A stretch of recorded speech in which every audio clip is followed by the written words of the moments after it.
Bom dia. Bom dia a todos e todas. Tem os internautas também, tem que dar bom dia? Eu sempre esqueço. Bom dia aos amigos internautas também. Sempre me alertam, aí eu chego aqui e me passo. Aí eu vou logo dizer o seguinte, todas as vezes que eu estiver falando aqui, amigos internautas, já se sintam que o bom dia é extensivo a vocês. Assim, quando eu esquecer, já está tudo certo. Falar de fé. Fé que transporta montanhas. Outro dia, eu li uma frase muito interessante de um sábio indiano, que me foge o nome agora, que ele disse o seguinte: se a montanha vier até você, corra porque é terremoto. Então, eu queria começar a nossa reflexão sobre a fé, contando uma história para vocês. A história de um homem que tinha muita fé. Pense numa criatura que tinha fé, era ele. E ele estava numa cidade, não sei se Remanso, Centro-Sé, Pilão Arcado. Ele estava numa dessas cidades que ia ser inundada. Os mais antigos aqui lembram que o sertão virou mar, porque houve uma inundação das cidades. E esse homem, de muita fé, foi avisado a todas as pessoas que haveria essa inundação na cidade. Mas como ele era um homem de muita fé, e ele não queria sair daquele local, daquela casa, então ele disse assim, não, eu vou ficar aqui porque Deus vai me salvar. Essa inundação não vai acontecer, Deus vai me salvar. Porque ele era um homem de fé. E ele ficou lá na casa, todo mundo saindo, a cidade já deserta, e ele na janela, aguardando o milagre que ia ocorrer para impedir aquela inundação. Quando ele estava na janela, passou um homem numa moto e disse assim, rapaz, o que você está fazendo aí? Todo mundo já foi embora. Se você quiser, monte aqui na garupa da minha moto, que eu levo você. Ele, de jeito nenhum. Eu sou um homem de muita fé. E lá ficou ele. E vem a inundação, e vem água. E a casa encheu de água. E ele subiu numa mesa. E ficou lá em cima da mesa, olhando pela janela. E aí vem uma pessoa num barco. E a pessoa no barco olhou para ele e disse assim, rapaz, saia daí, senão você vai morrer. Entre aqui no meu barco, que eu levo você. Não. Eu sou um homem de muita fé e eu aqui vou permanecer. E lá ele ficou, o barco foi embora. E a água subindo. Quando não deu mais para ficar em casa, ele subiu no telhado. E ficou lá no telhado. E aí passou um helicóptero. E o piloto com o megafone de lá de cima, rapaz, o que é que você está fazendo aí? Eu vou jogar uma corda. Você amarra a corda no seu corpo e a gente leva você. Ele, de jeito nenhum, porque Deus vai me salvar. Claro que ele morreu, né? Óbvio. A inundação chegou, ele morreu afogado. E quando chegou lá em cima, no céu, ele ficou muito chateado, muito revoltado, e resolveu pedir uma audiência com o Criador. Preencheu todos os formulários em 3 vias, né? Reconheceu a firma devidamente, encaminhou o petitório dele e foi atendido. E quando ele chegou lá, Deus, claro, estava diante de um supercomputador, onde ele fazia todo o controle de tudo. E ele virou e falou assim, mas Senhor, eu sou um homem de tanta fé, eu tive tanta fé, por que você não me salvou? E Deus coçou a cabeça, consultou os arquivos, olhou tudo e fez assim, não estou entendendo, eu mandei uma moto, um barco e um helicóptero, eu não entendo por que aconteceu.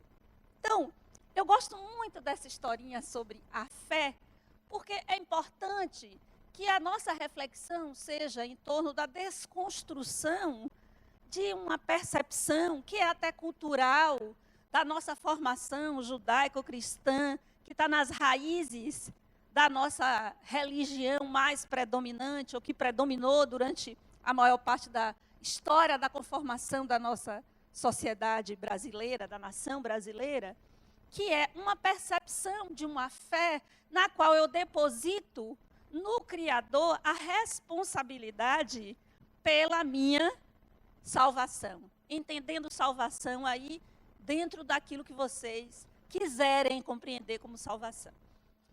Então, colocar esta responsabilidade significa ser passivo num processo no qual, na verdade, nós precisamos ser ativos. Nós precisamos e somos co-criadores de nós mesmos. Então, quando Deus mandar a moto, o barco, o helicóptero, será que você está aceitando ou você está passivamente em cima da mesa do telhado, sentado, aguardando que o Criador em pessoa venha resolver os seus problemas? Quando Ele lhe deu todas as ferramentas e toda a competência para que você faça o seu movimento. Então, muitas vezes, o auxílio e aquelas pessoas que muitas vezes dizem, eu perdi a fé, porque eu prometi que eu ia de joelho até o Bonfim, se eu passasse no vestibular e não passei. Perdi a fé, não acredito mais. Ora, não estudou nada. Talvez se você tivesse estudado, tivesse funcionado, né? Muitas vezes nós depositamos a responsabilidade da resolução das nossas questões, não só nas mãos do Criador, mas também nas mãos de outras pessoas. E essa postura é uma postura absolutamente infantil, na qual eu fico sentada aguardando que alguém resolva as coisas para mim. Eu não assumo a responsabilidade. E outro dia eu estava ouvindo, se eu não me engano, foi uma entrevista com o padre Fábio de Mello, se eu não estou enganada, e ele dizia assim, nós somos bebês mimados, criaturas mimadas, que ficamos insistentemente querendo que alguém, seja o marido, seja a mulher, seja o chefe, seja a mãe, seja o pai, seja Deus, os espíritos, então, como a gente pede aos espíritos que a gente considera superior, ai, meu São Francisco, ai, minha Nossa Senhora, ai, minha irmã Dulce, ai, e a gente fica pedindo, e vem, a ajuda vem, porque Jesus, em outra passagem, disse assim, pede e obterás, bate e se vos abrirá. Se você está pedindo, a ajuda já chegou, mas você está entendendo? Ou você está esperando, sem fazer o seu movimento, na direção daquilo que lhe chega?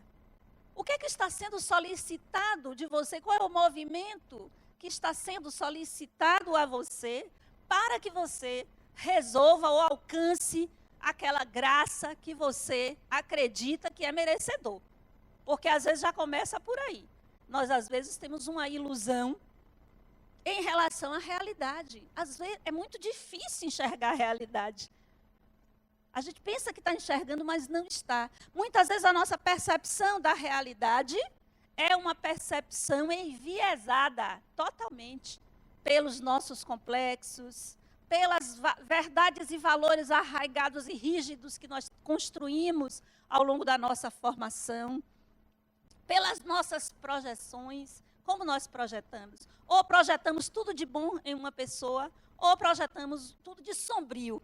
E aí dividimos o mundo em sombra e luz, sem perceber, sem nos darmos conta que nós transitamos entre a sombra e a luz. Esse aí é o movimento da evolução. É onde nós estamos transitando. Tem dia que nós estamos com Jesus no coração, todo iluminado. E tem dia que o bicho está pegando. Não é assim? Então nós transitamos e nós precisamos compreender esse movimento. E fazer esse movimento de forma madura, compreendendo que faz parte do processo de evolução do espírito, essa transição. Deus não nos criou amarrados, Ele nos deu livre-arbítrio. E o que é livre-arbítrio? O livre-arbítrio é exatamente essa escolha que eu posso fazer. Mas nós escolhemos, mas muitas vezes, de forma infantil e imatura, não queremos aceitar as consequências das nossas escolhas. Eu escolhi, mas agora a responsabilidade não é minha. Eu plantei, mas agora eu semeei, mas a colheita, isso não me pertence. Então estamos muitas vezes numa postura semelhante à do homem que tinha muita fé, mas não fez nenhum movimento na direção de sua autossalvação, de sua autoiluminação.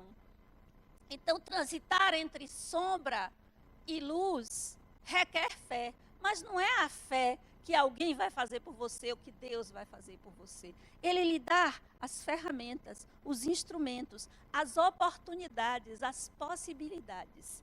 Então, muitas vezes, você ajoelha na tampinha de Coca-Cola, embora eu acho que nem sei se existe mais Coca-Cola em garrafa. Ainda existe Coca-Cola na garrafa? Porque hoje em dia tudo é na latinha, mas no meu tempo a gente não só tinha, como a gente colecionava que vinha com as coisinhas, né? Então, na tampinha de Coca-Cola, e fica, meu Deus, me ajude, não deixe que isso aconteça, me salve. Sim, e qual é o movimento que você está fazendo? Qual é o movimento que você está fazendo para alcançar? E qual foi a avaliação que você fez da realidade para saber se aquilo realmente existe possibilidade de você alcançar naquele momento? Então, nós precisamos compreender que as pessoas que conseguem sucesso nos seus empreendimentos são pessoas, em primeiro lugar, que persistem. Mas não vamos confundir persistência com insistência. Não vamos confundir determinação com obsessão. Porque tem pessoas que ficam obsessivas em alcançar e nada mais serve. Tem todo tipo de fruta aqui, mas não tem banana, então nenhuma serve. Ora, se a vida lhe deu limão, faça limonada. Não queira suco de maracujá, porque não vai achar. Ou cupuaçu, que é muito mais difícil ainda. Faça. Por quê? Porque a vida, ela funciona de forma encadeada. Então, quando você está diante de uma realidade, trabalhe com as ferramentas, com os instrumentos e com aquilo que é possível nessa realidade. É essa a fé que transporta os obstáculos. Os obstáculos não são para serem destruídos, apagados. Eles devem ser transformados em oportunidade de crescimento. Toda crise é oportunidade de crescimento.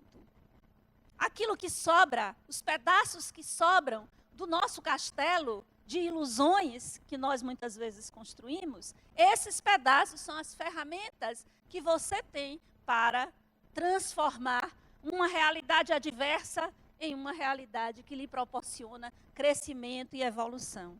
Essa é a fé que transporta montanhas. Se a montanha vier a você, como já disse o sábio, pode correr. Não fique esperando que as coisas venham até você. Se você deseja algo, isso é importante também não confundir os desejos do ego com a vontade do Espírito. E às vezes portas se fecham, por mais que você insista, por mais que você tente. Existem determinadas portas que não se abrem. E quando elas não se abrem, ou não é o momento, ou você não está pronto, ou não é o seu caminho. Quantas vezes uma porta fechada é muito mais instrutiva para o crescimento de uma pessoa do que portas que se abrem. Quantas vezes o não faz um efeito muito maior dentro do processo de crescimento do que o sim. Então, nós precisamos compreender essa dinâmica da vida. E é aí que nós precisamos depositar a nossa fé. Porque quando alguém encontra a sua designação, quando alguém encontra a sua vocação interna, aquilo que você nasceu para ser, aquilo para o qual o Criador colocou você na existência, quando você encontra esse caminho, você tem fé, aquela fé que lhe conduz aonde você precisa estar. É muito fácil ver isso nas histórias das pessoas, aquelas historinhas que nós adoramos de superação. Porque a gente se projeta imediatamente no outro. O nosso desejo de autossuperação, a gente se projeta. Então nós adoramos. Quem não gosta de uma história de alguém que teve N obstáculos ao longo da vida e no fim alcança o sucesso? A gente vibra. Eu não sei quanto a vocês, mas o coração fica quentinho, a gente gosta de escutar, né? Aqueles que estão num processo de desenvolvimento. Porque tem gente que é tão azeda que não consegue ver o sucesso do outro. Está tão na sombra, na sua própria sombra, que não consegue se alegrar com o sucesso do outro. Mas isso é o povo aí do mundo, não são vocês aqui, que são criaturas já um passo adiante na iluminação. Então, quando você se incomodar com o sucesso do outro, procure ajuda, você não está bem, não. Então, é importante que a gente compreenda qual foi o mecanismo que levou esta pessoa a remover todas as montanhas de obstáculos que se colocaram diante dela e alcançar o sucesso. Em geral, isso é quando a pessoa encontra a sua vocação, a sua designação interna, o que alguns filósofos chamam de daimon, interno, aquilo que lhe dirige, aquela centelha divina que há em você, que lhe direciona por um determinado caminho. Quem encontra esse caminho, persiste na fé e alcança o sucesso.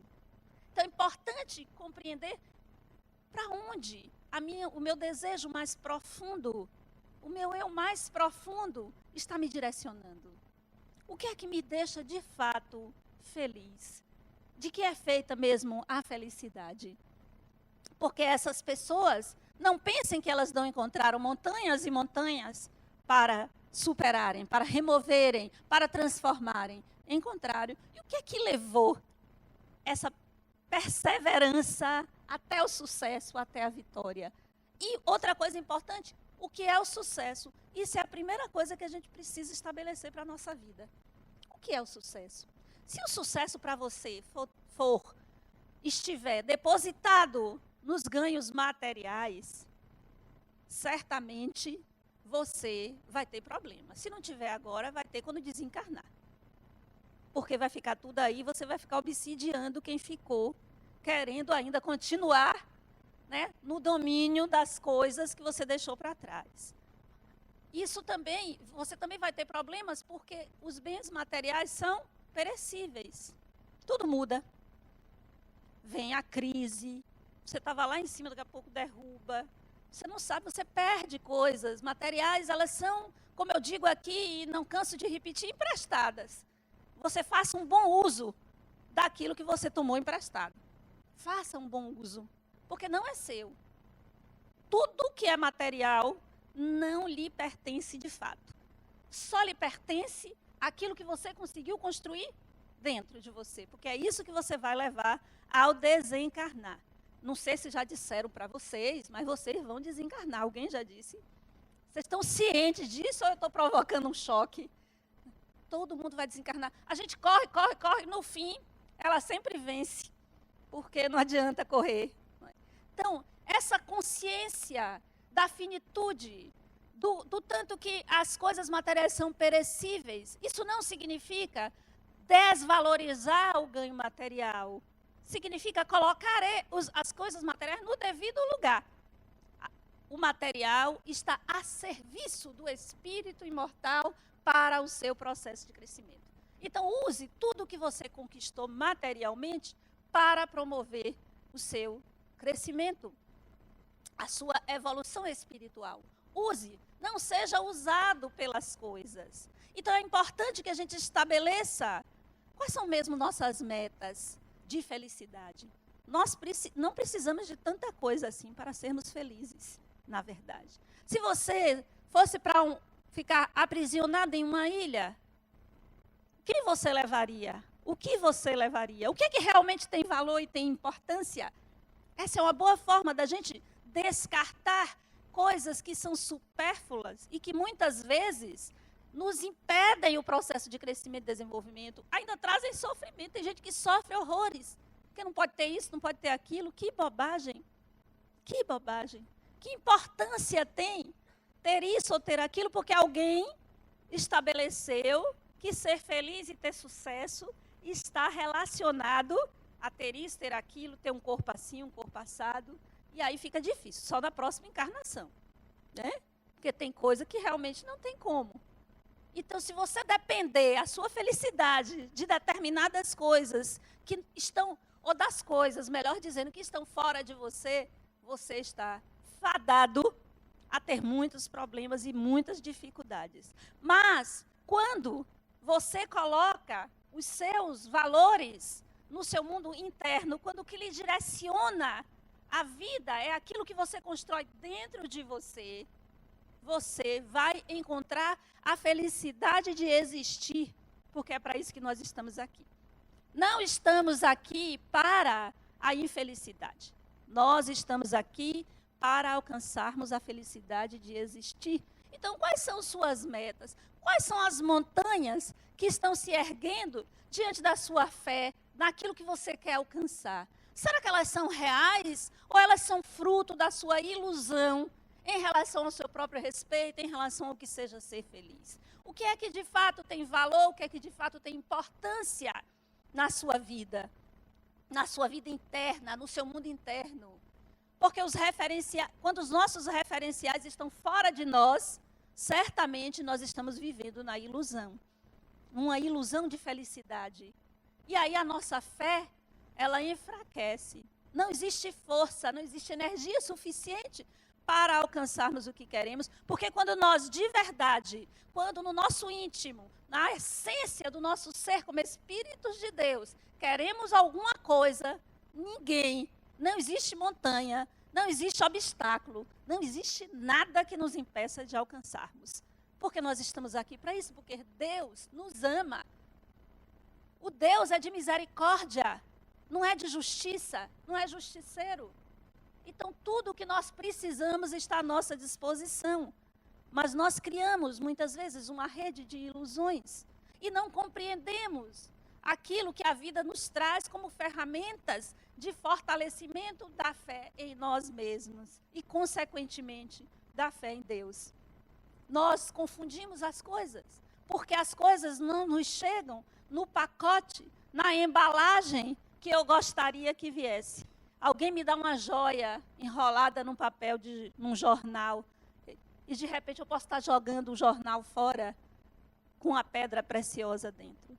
E correndo para pegar aquele pacote lindo com aquele papel celofane, né?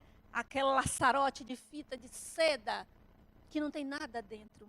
Tem um zircone dentro. E muitas vezes nós fazemos isso com as pessoas. Porque as pessoas não vêm na embalagem que nós queremos. Nós corremos para aquelas que têm uma embalagem muito bonita. E eu não estou falando de beleza física. Eu estou falando da persona que muitas vezes as pessoas demonstram. Corremos para aquelas pessoas que são boazinhas. Bote aspas, eu morro de medo de gente boazinha. Aviso sempre aos meus pacientes, quando chegam muito bonzinho, eu digo, faça uma maldadezinha bem pouca, de vez em quando, para lhe humanizar. Porque isso nos desumaniza.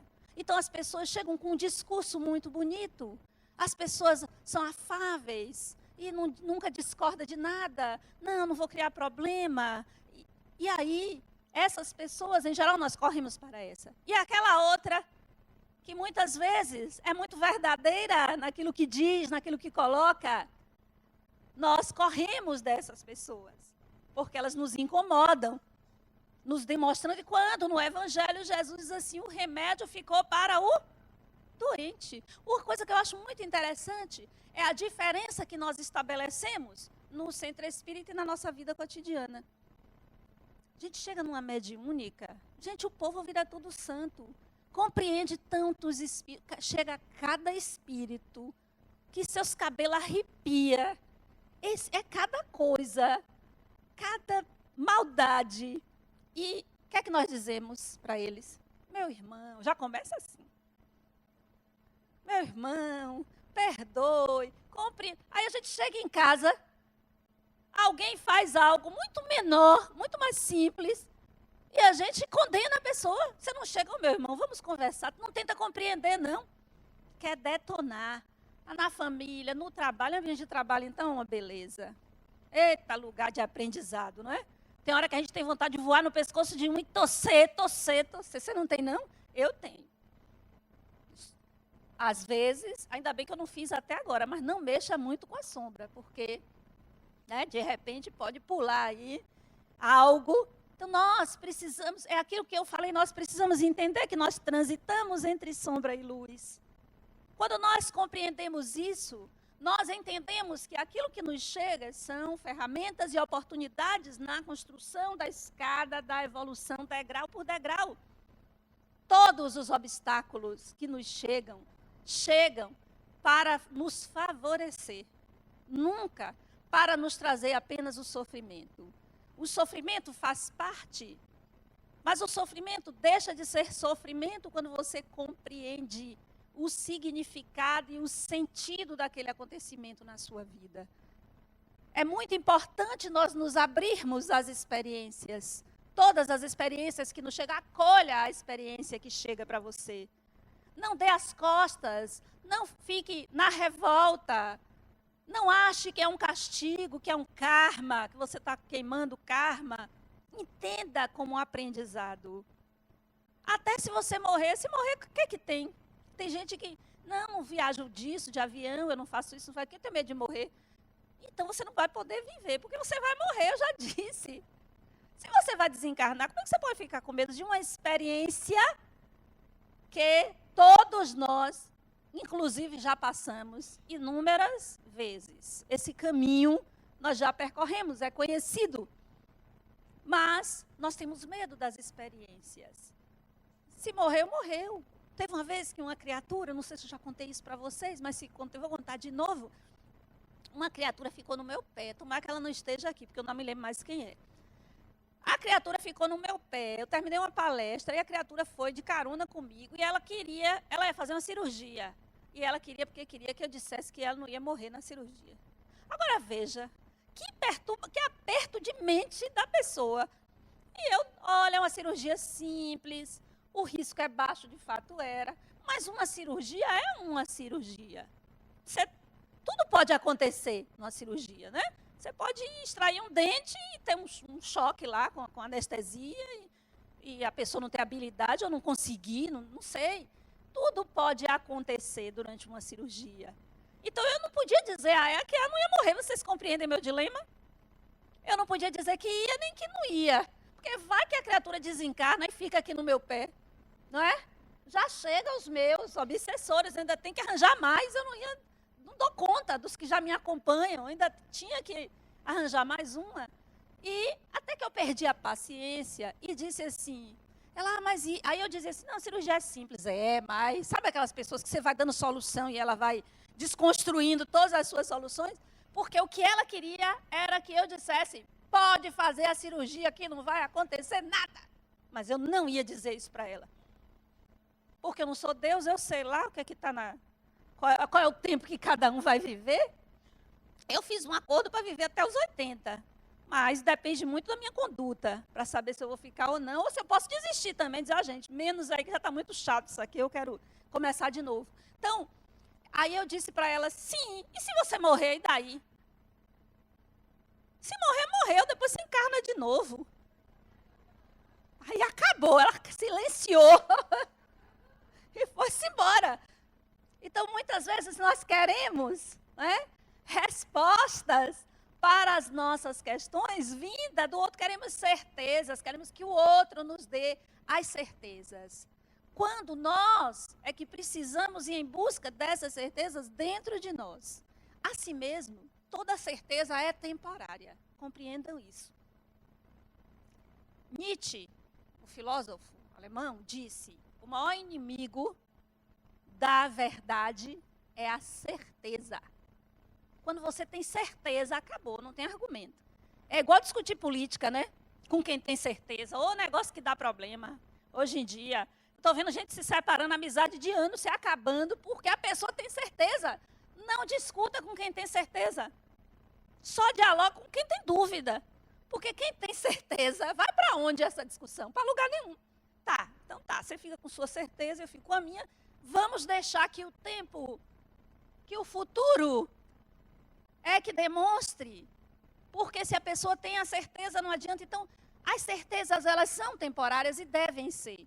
E tem muita gente que se apega às certezas e não quer sair da certeza, não. Tem até um constrangimento.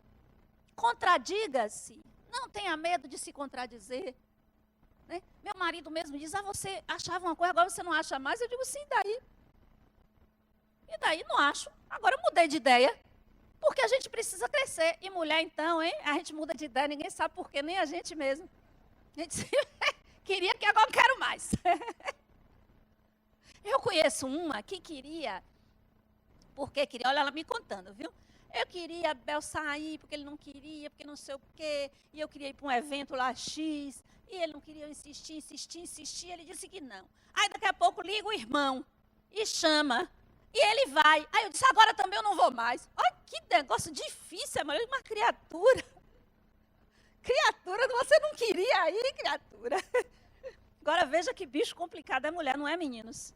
Só Jesus, aliás, nem Jesus consegue compreender. Acho que ele, né? Porque é difícil, porque é emoção, é sentimento. Sentimento não se explica, se sente. Não adianta querer explicar o que se sente. É preciso compreender o que se sente, mas explicar racionalmente não é possível. Então, é importante que nós passemos a compreender que a fé que remove montanhas é a fé em si mesmo. É aquela fé que lhe conduz à compreensão e ao encontro da sua designação. Você existe com que propósito? Qual é o sentido da sua vida?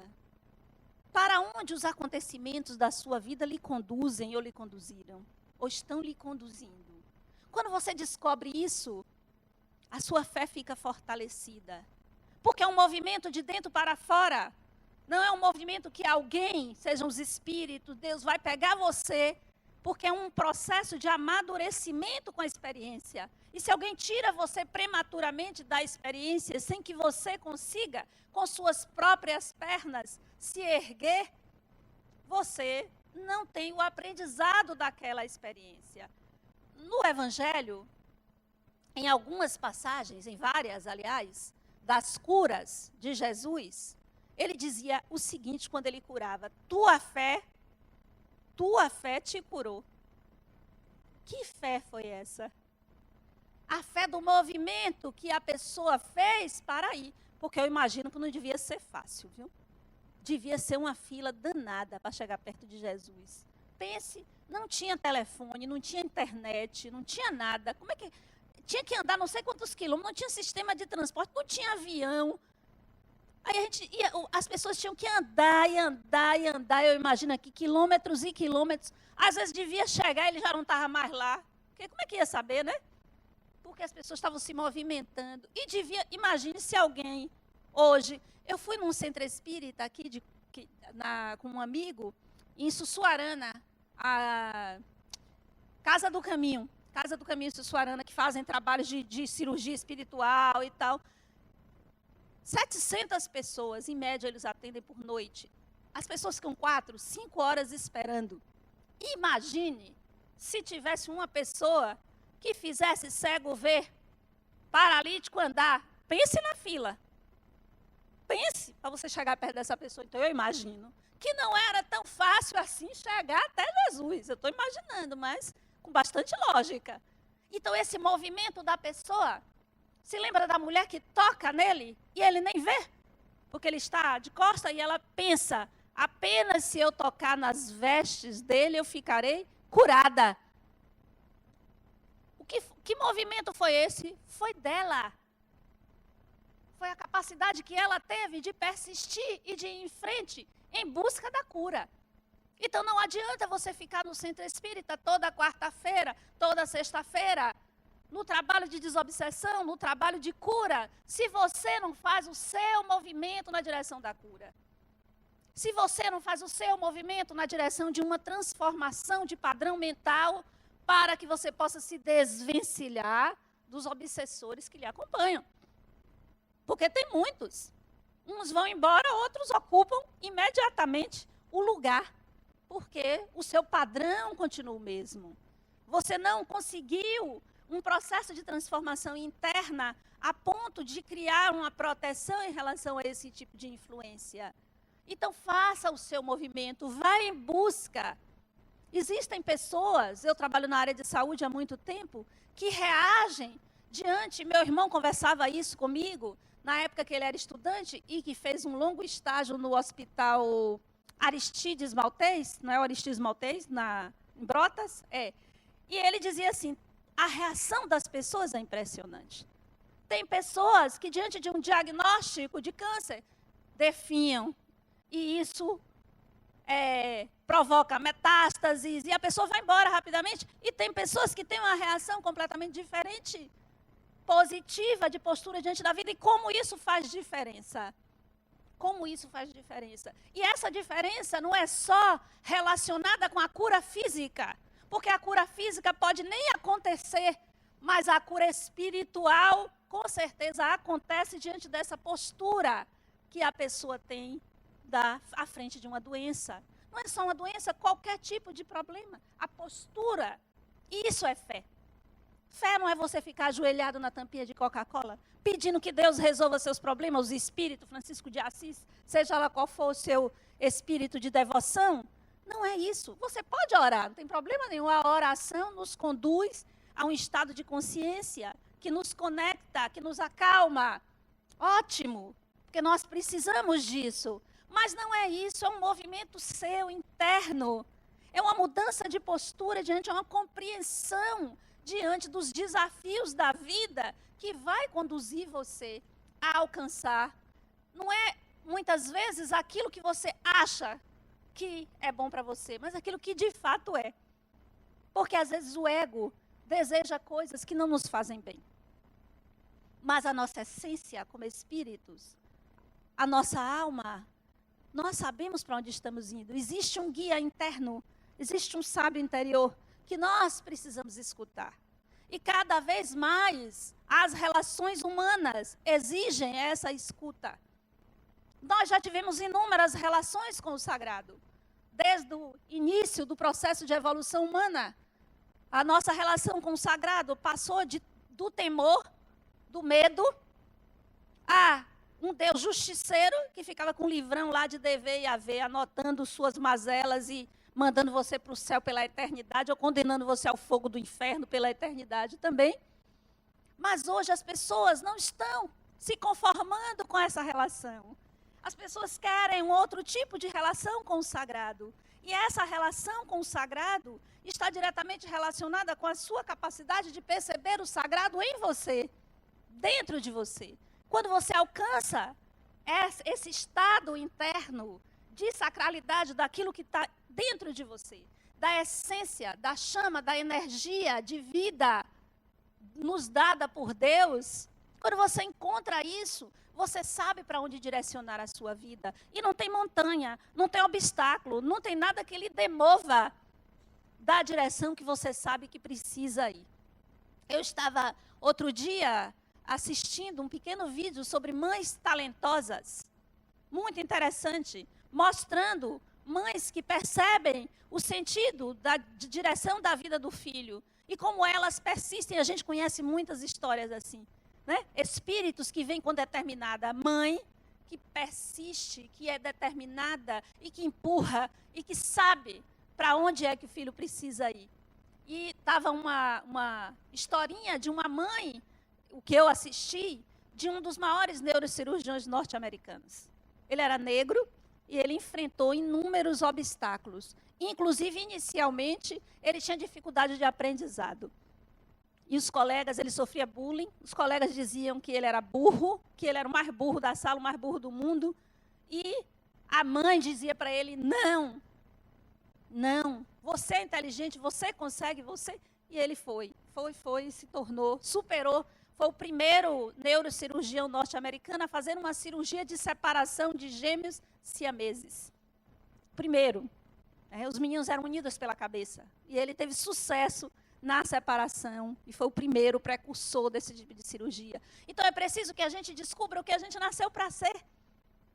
E o que você nasceu para ser, só você. Quando mergulhar no íntimo do seu ser. Quando você parar para fazer reflexões em torno do que a vida está lhe trazendo.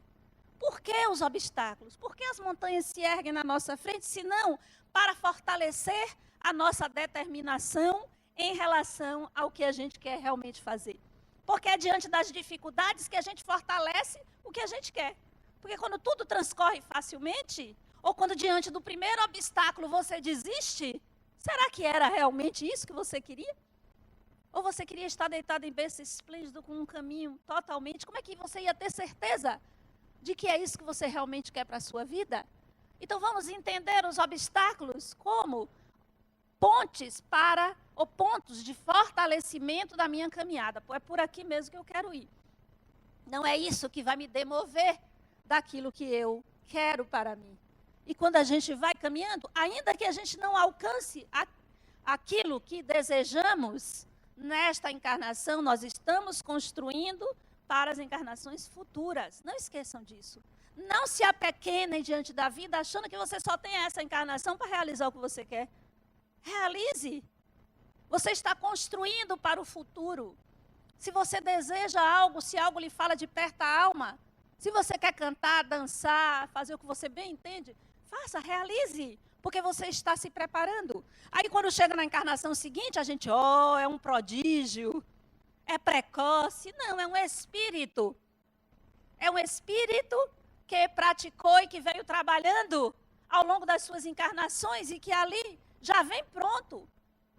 Mas não pronto porque nasceu, pronto porque Deus favoreceu um com uma bela voz ou com uma capacidade cognitiva ou física, com qualquer das inteligências, das nossas múltiplas inteligências altamente desenvolvida e desfavoreceu o outro. Não.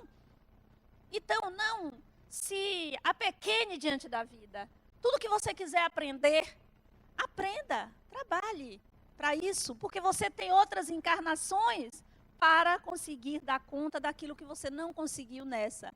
Mas o que é mais importante de tudo isso é você compreender e viver de acordo com a sua essência como Espírito de Deus. Porque quando nós vivemos assim, as coisas se encaixam. As coisas começam a acontecer, parece mágica. Não é que as montanhas não se ergam, não. As montanhas se erguem, como se erguem. Porque quanto mais você vai em busca da luz, mais sombra surge. Mas você persiste, você se determina. E você entende essas montanhas como obstáculos para fortalecer ainda mais a sua determinação. E você vai em frente. Você pode sentar, você pode chorar, não tem problema nenhum. É porque a gente pensa que a felicidade é a ausência de qualquer tipo de problema, de obstáculo. Essa é uma grande ilusão. A felicidade é se sentir vivo no seio da criação divina. É desfrutar e entender a vida com a riqueza de possibilidades. Tanta coisa pode acontecer com a gente, tanto há o que se vê, o que se aprender.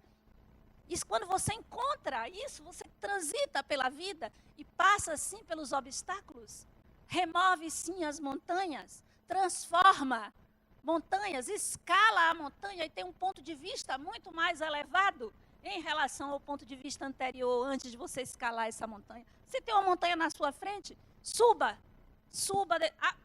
alcance o aprendizado, desça e siga, porque tem outras montanhas e outras paisagens para que você possa ver. E assim, passo a passo, você vai construindo o seu processo de evolução espiritual.